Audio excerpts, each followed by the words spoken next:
자, 이번에는 연휴 첫날에 전해진 마음 무거운 소식입니다. 국가 전산망 마비 사태를 일으켰던 이 국가정보자원관리원 화재 업무를 담당해온 공무원이 숨진 채 발견됐습니다.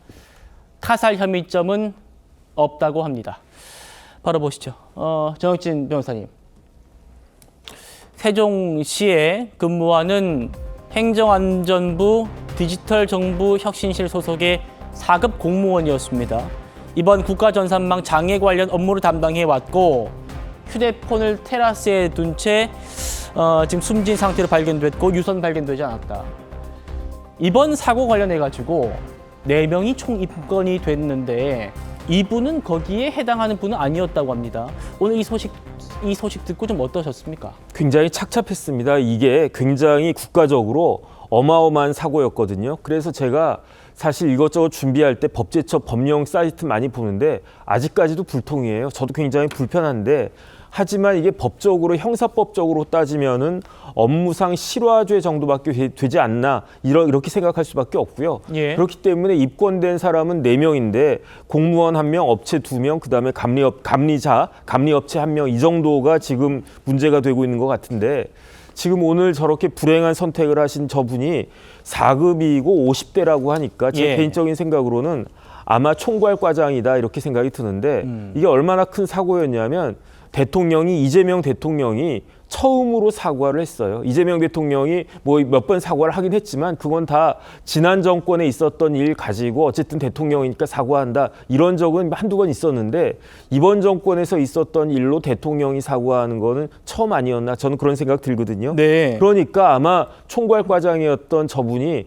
굉장히 심적인 부담이 크고 여기에 대해서 그 부담감, 중압감을 이기지 못하고 굉장히 불행한 선택을 한 것이다. 저는 그렇게 생각이 들어가지고 네. 안타깝고 착잡하다 이런 마음이 많이 들었습니다. 예, 우리 정혁진 변호사님 말씀처럼 이재명 대통령이 취임 후에 처음으로 사과를 한 사건이었기 때문에 수사당국도 아주 신속하게 수사에 착수를 했었습니다.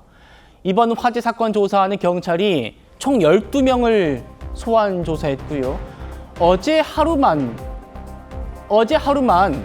수사관 30명이 동원돼가지고 관련 업체 4곳을 전방위적으로 동시 압수수색을 했었습니다. 박 대변인님. 네.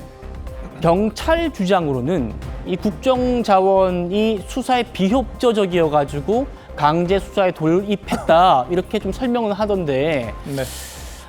이런 좀 수사 당국의 좀 전방위적인 압박, 수사 이번 사고와 좀 관련이 있다고 봐야 될까요?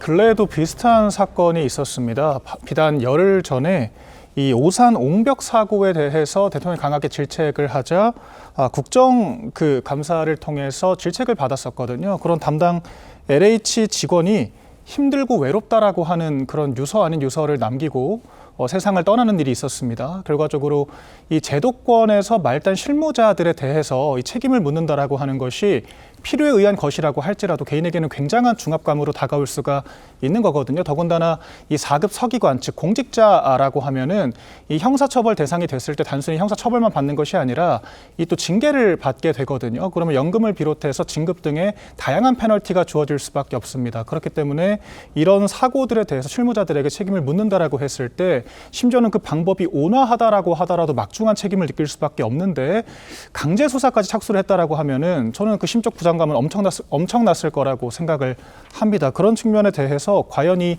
사건을 다룸에 있어서 우리가 너무 많은 책임들을 공직자, 담당자들에게만 떠넘기고 있는 것은 아닌가에 대해서도 돌아볼 필요가 있다라고 생각을 했습니다.